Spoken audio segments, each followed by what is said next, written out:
Welcome to the Learning Pines YouTube. We hope this video helps. You already have the essentials: a Sharepoint site, a list, and edit permissions. First, open Power Automate and create a new flow type that suits your trigger. Once created, add the Sharepoint connector and pick your site from the menu. Make sure it matches the URL. Then choose the specific list you want to work with so fields populate. This gets you past setup friction quickly and puts you in the flow canvas ready to map actions and conditions. Once the trigger is in place, add either get item or get items depending on single versus multiple rows.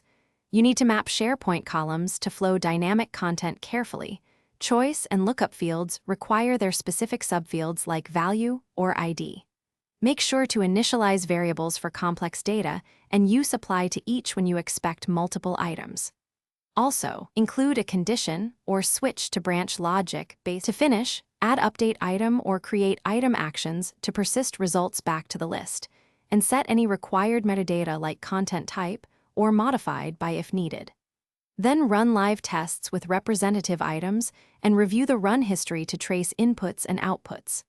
If something fails, make sure your connection uses correct credentials, the site URL matches exactly, and you reference column internal names rather than display names. This is the single most common fix that resolves mysterious errors.